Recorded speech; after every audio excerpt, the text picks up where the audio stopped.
Okay, so we're here with Shirley Plant today. Shirley Plant is a friend of mine. She's the author of Finally Food I Can Eat, and she works in her dietary consultation practice with clients and helps them transition from their regular diet to a gluten-free and allergen-free diet.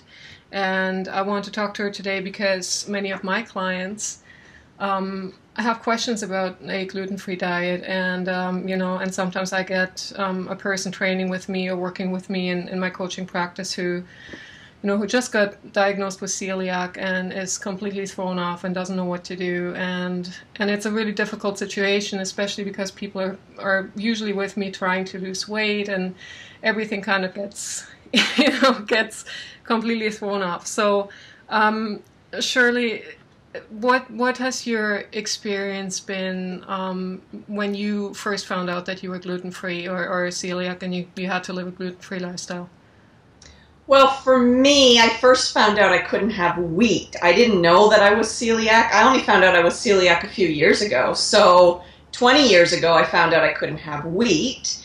And back then, there weren't a lot of prepackaged things like there are now, which I think I now realize was my saving grace because I had to get into the kitchen and make my own things. Whereas today, people just automatically go and buy those pre-packaged gluten-free foods that are full of, I shouldn't say not all of them, but a lot of them are full of just starch and sugar. And especially for you, if you're trying to help someone lose weight, I've had so many celiacs or gluten intolerant people come to me and they've said, I went gluten-free and I put on all this weight.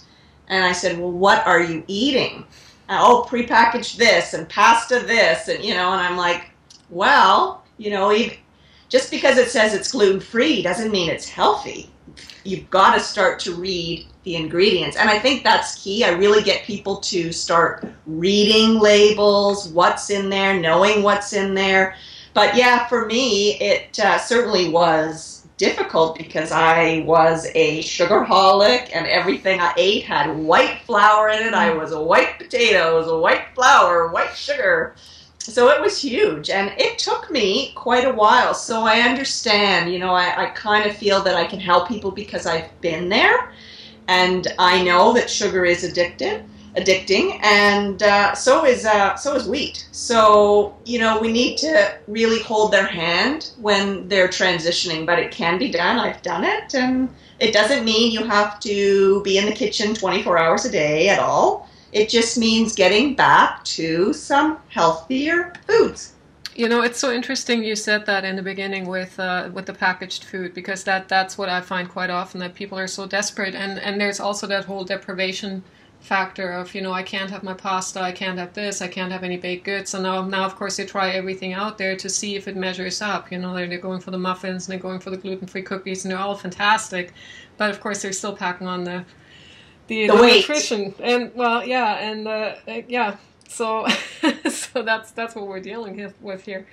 I'm kind of curious if you can shed a little bit of light on, you just kind of touched on it just sort of peripherally, and that's a big deal, that a lot of people who might not actually be diagnosed as celiac but just want to actually by choice live a gluten-free lifestyle, but really have no measure of all the food items gluten is actually in, like soy sauce and that kind of thing. And it's always interesting to me when somebody says, I'm gluten-free now, and then you check their diet sheets and it's like, well, check, check, check, check, check, and the unawareness around that. Do you think you can just give a couple of pointers of what to look out for?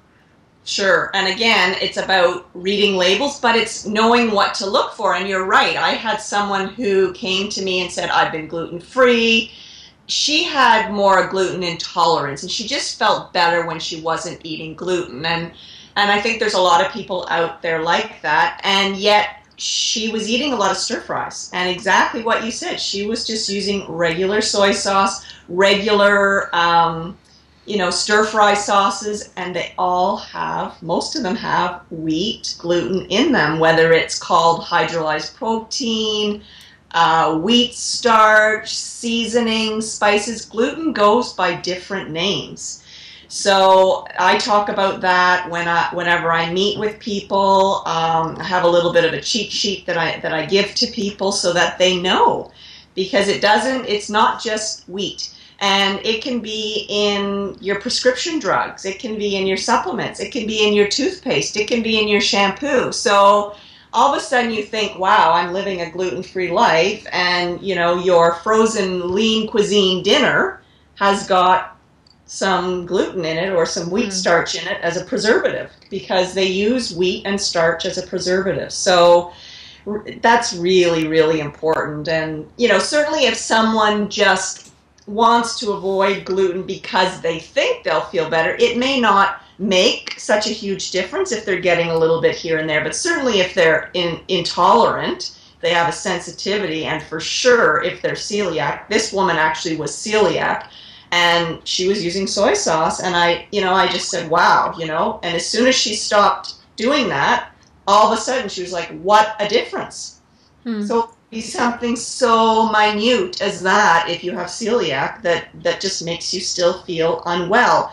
But I guess there's people out there too that want to try going gluten-free just to see if they feel better. And most of us have read The Wheat Belly by Dr. William Davis, and he explains how wheat has changed. We've changed the type of wheat we grow and we eat, and so it's hard for some of us to digest wheat. Could that be what's going on? But again, I say to people, if you want to try and go gluten-free, you really need to do it 100%. You can't have a little bit of barley soup here and a little bit of rye bread there. I mean, if you want to figure it out, let's help you and let's do it, because really, otherwise, you're not going to know. The beer at night, hey? The weekends with the beer. Exactly, the beer. And well, I just had this small piece of pie. I'm like, okay. Yeah, I know. It's like cheesecake is a vegetable, or a protein, not a starch. But yeah, along that line, I get it. But it was really interesting. We did this seminar, and we were looking at all the different foods. We went into the grocery store, and I think we found an instant coffee that had gluten in it. And it was like, why would coffee have gluten in it? But I guess it was an instant coffee. It probably, so it wouldn't clump in the jar. But again, someone said to me, I never think of reading the label of instant coffee. So that's why I really say to people, read labels, know what you're looking for, because you may read a label and say, oh, there's no gluten in there, but it says seasonings. Could be. Right, and there you go, and you really don't know if they don't even break it down, right? I've seen a lot of labels where, where it says seasonings or what are the fillers or something, and you have no idea what it is. And I guess in that case, it's safer, just stay away from it, and and maybe pay a few cents extra in a health food store for some items, say. Right. Or you call the company and you ask them. I mean, everybody's so aware these days, whether you eat out, whether you shop in a certain grocery store, phone the company and ask them. And I find most companies are really good, and they'll let you know. So when you were diagnosed and your clients, and I'm looking at my clients as well, what do you find are some of the common sort of symptoms that somebody might not necessarily be I'm going to say full-blown celiac, but might be gluten intolerant, or might have other even other intolerances like lactose or sugar, or allergies, whatever it is?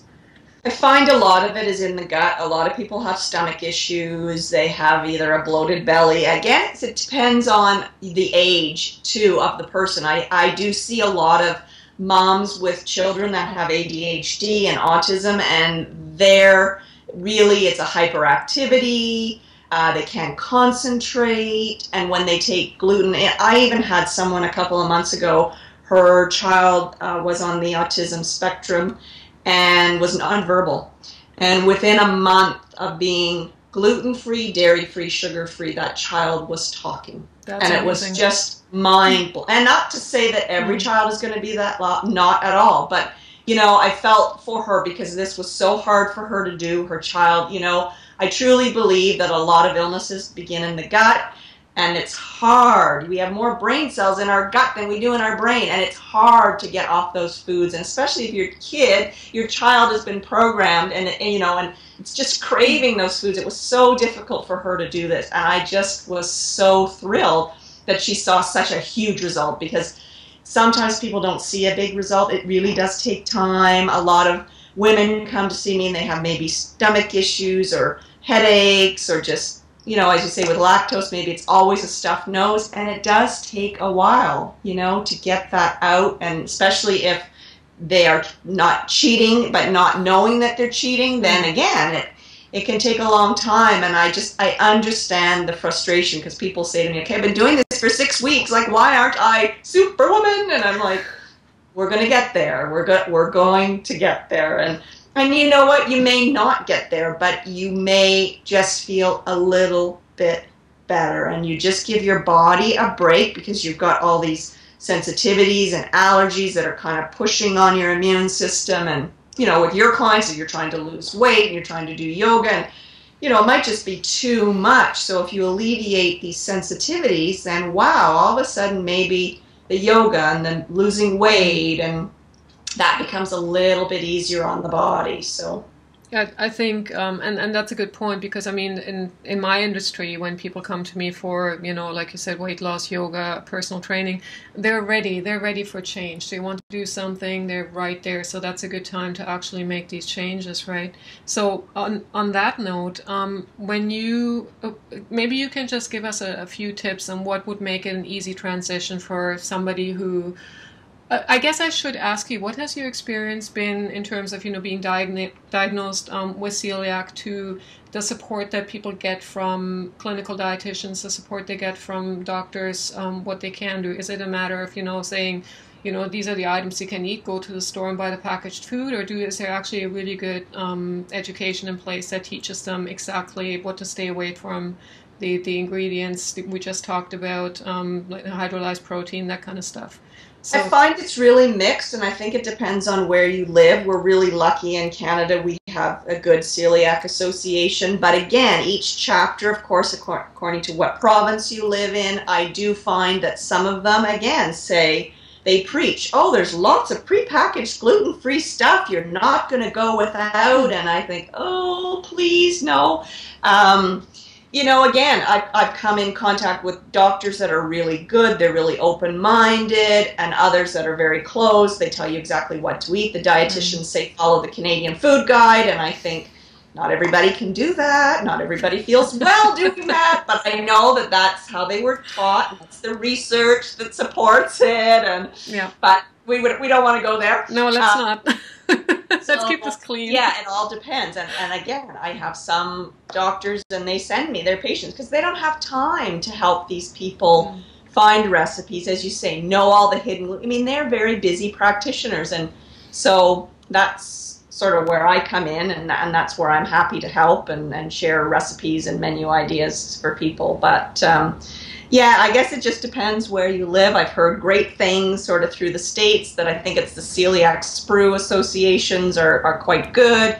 But again, it depends on where you live. Do you live in the middle of nowhere and you don't even have a health food store? You've never been into a health food store. Do you go online? How do you learn about these things? I mean, I actually went on to Amazon the other day, and they have all these great gluten, they have Bob's Red Mill Oats, and they have almond flour, and I was like, oh, wow. So people really can get some of these healthy, prepackaged foods if they need be. But really, let's get back to what we were supposed to eat. I think that's key, and I think that's why we are where we are. We've become a prepackaged nation. Like you look at, I want to say to people, look at what you're eating. Is it alive? Can it sit on a shelf for the next 10 years and nothing will happen to it? I mean, what do you think it's going to do in your body? Nothing. It's not going to fuel you. It's not going to do anything. So, and yet each one of us is different. So you can't say, oh, become vegan. That's the way to be, because I do believe everybody's body type is different. You need to really listen, and we don't take the time to listen to our body. We're all so busy. But I think when you take the time to listen to your body, what sits well when you eat certain foods? What doesn't sit well in your body? You know? And you're right. I mean, different body types, you know, there's a time, a place, excuse me, a climate, a certain body type who can do raw food really, really well, and then there's others who will not flourish so well on it. And you know, there's these extreme camps of, you know, veganism and raw food and the carnivores and paleo, and I think we just have to be a little bit sensitive and discriminate what works for you personally. Now, do you think you can give us some tips on how to transition easily if you want to try a gluten-free diet, and you know, how people can just kind of find an easy entrance into that? I would love people to really commit to it. If there's a way that the whole family, if you're in a family situation, if the whole family can commit to it, especially if mom is, you know, usually making dinners. I mean, fine if the husband wants to take his sandwich and he eats it at lunch. But when the meals are prepared in the home, if it can be 100% gluten-free, and if you can do it for 6 months, so then that way you sort of take the foods out of your cupboards in your pantry that have, because, you know, maybe a 10-year-old just comes down and is hungry and opens the pantry and grabs the crackers if they're there. You know, they don't know they're hungry. Mom's not watching them every minute of the day. Same with us. We come down in the middle of the night because we're starving, and, you know, what's there? So can you clean out your pantry? Can you either put the food away? Can you donate it? Can you give it to friends? I mean, nobody wants to throw away good food. And replace it with, and I talk about that, you know, in my challenge and when I meet people, let's replace it with foods that you like, that are there, so that, you know, when you are hungry or you come home and dinner's not ready, you're not going to eat, you know, those prepackaged brownies. You know, what is there? Is it nuts? Is it seeds? Is it always having lots of fruit? Is it having cut prepackaged salads? So literally you come home and you can put a salad together and at least have that and then make your supper. Or, you know, all these different ideas. You know, do you always have fruit on hand? Can you take a day, a month, and make, if you want to make some healthy gluten-free muffins, you know, maybe that have nuts and seeds in them, and freeze them. So freeze them individually so they're there. Again, if the kids are hungry or have to go off to soccer, you know, you grab one of those. Or if you're a paleo person, you make little individual meatloafs and they're there that you can just pull them out for dinner time. Do you use a slow cooker? You know, there's so many ways that we can make the transition easier, for sure. That's actually a really great idea, and I like that you did actually address the different styles of eating, because, you know, a lot of times when people talk about gluten-free eating, they automatically go into more of the vegetarian kind of side of things, whereas, yeah, there is room for paleo, and again, you know, it has its good and its bad, but there is room for everybody in there. Now, I'm pretty excited. You just put together your program, the 21-day gluten-free, sugar-free, lactose-free challenge. Yeah, 21-day gluten-free, dairy-free, sugar-free challenge. And really what I mean by, and I might rephrase it the next time, sugar is, you know, the white sugar, the high fructose corn syrup, because someone emailed me the other day and said, I cannot give up my honey and my tea. There is no way. And I was like, no, that's okay, you know, if you have a little bit of honey. But really what I'm trying to teach people is, you know, and all these reports are coming out now, there's, with all the studies, that sugar is the #1 cause for heart disease. It causes inflammation in the body, and that's the high fructose corn syrup. You know, you have too much fructose, it turns the part of your brain off that tells you that you're full. So, you know, if you give your child a Coke, and then you go to McDonald's, you know, and he's had some other fructose Cheetos or something throughout the day, you know, he just keeps eating and eating and eating. And I mean, you look around and we have an obese population. So I want to address that. But week 1, we're going to remove gluten. We're going to do it week by week. We're not going to do it all off the bat. So week 1, I'm going to remove gluten. We're going to talk about it. There's a live call every Monday. Week 1, we'll be talking about gluten, about all the alternatives, how to restock your pantry. There'll be question and answers at the end of the call.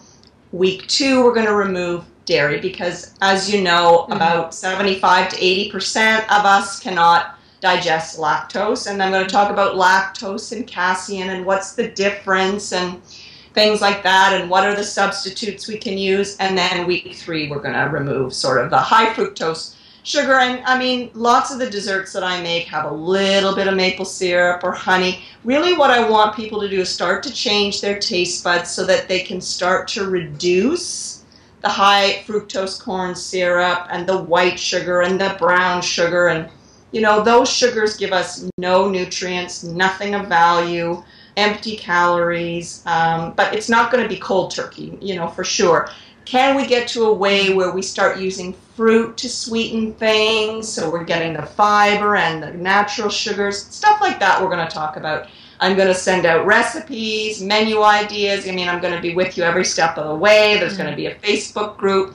So I'm really excited to help people in the transition so that they don't just go out and buy these prepackaged, you know, dairy-free things that are just full of sugar and gluten-free things, because there's more to life, and they're expensive. You know, people come to me and they say, wow, it's expensive to eat this way. I can't do it. And I think, yeah, and we're going to talk about ways how to save money, where you can shop, what you can do. Who wants to spend $8 for a gluten-free bread? I mean, that goes stale in a day. I mean, no. So all those things are going to be talked about, and we're going to have fun. It's not going to be harsh. It's going to be fun. You know what? I'm really excited about it because it does sound like it's gentle enough, but it's also really efficient. And I got to tell you that the timing couldn't be any better just before the holidays hit, because we're going into the holidays with all our sweet stuff and all the stuffings and the heavy meals and all the Christmas parties. And I think it will be really good for people to kind of have an idea of what they're even doing, right? And be a little bit more aware of things, and also see how they felt without eating a lot of the things that they might normally go to, right? Yeah, and I have an audio clip from an integrative medical specialist too, and he's going to talk quite a lot. He was great. He donated a lot of his time for me. I'm very grateful. He did about a 20-minute audio clip on why he wants his patients to go gluten-free. He talks about the difference between, you know, celiac and gluten intolerance, some of the new research, which is really interesting. And I'm also going to include an audio clip from a hypnotherapist, and she's done a 30-minute audio relaxation hypnosis, because as we know, things do come up when we start to change our diet, whether it's stress, whether you're trying to lose weight. And the other thing that I'm going to talk about, and you mentioned, is the holidays are coming up. So, you know, it's your choice whether you want to stay gluten-free, dairy-free, sugar-free throughout the holidays. I'm going to give you lots of recipes. You can do Thanksgiving, you can do Christmas, not a problem. Or if you want to cheat a little bit, you know, to be okay with that, to be kind to yourself. You know, it can be done either way. But as you say, let's just be aware of what we are eating throughout this time. Are we eating because we're sad, because we're lonely, because everybody else is doing it? You know, what's going on? And let's touch on that a little bit, because I think that's really important too. Yeah, and you're so right. The emotional factors are so huge. I mean, holidays are usually charged, right? It's difficult to kind of stay on a path. And then again, that deprivation factor, right? Where does the soothing comes in? And and people still reach for food. And, well, I know that my clients can benefit from your program. And I'm really looking forward to it. I'm really excited about it, just as you are. Yeah. Thank you. Do you have any sort of last parting words for us? I think just that I don't want anyone to feel really stressed and sad if they have found out that maybe they have, you know, dietary issues, intolerances, allergies. I know for me, it was a really sad time. I found it so difficult. Back then, there was really nobody that I knew that had these issues, and now, unfortunately, a lot of people do have these issues. I don't know if that's good or bad, but I just want people to know that there's support there if they need it. It can be done. It doesn't need to be the end of the world at all. You know, you can still have your treats. You can eat healthy. You will feel better, and I think that that's key. A lot of people, I didn't realize how horrible I felt. You just become used to it. You just become used to that chronic stuffy nose, that chronic headache, that, you know, Buddha belly bloated all, you know, like you don't even realize. And then all of a sudden you think, oh, my pants aren't so tight and I can breathe, you know, wow. So Yeah. I think if anything, if I can just say, you know, it's all doable. I'm here to help. There's lots of us like you. There's lots of us here to help.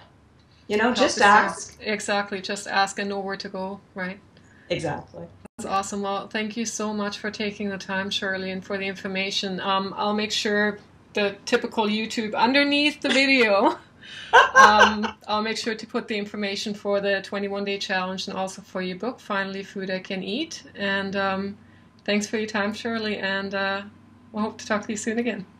You're welcome. Thanks. Bye-bye. Bye.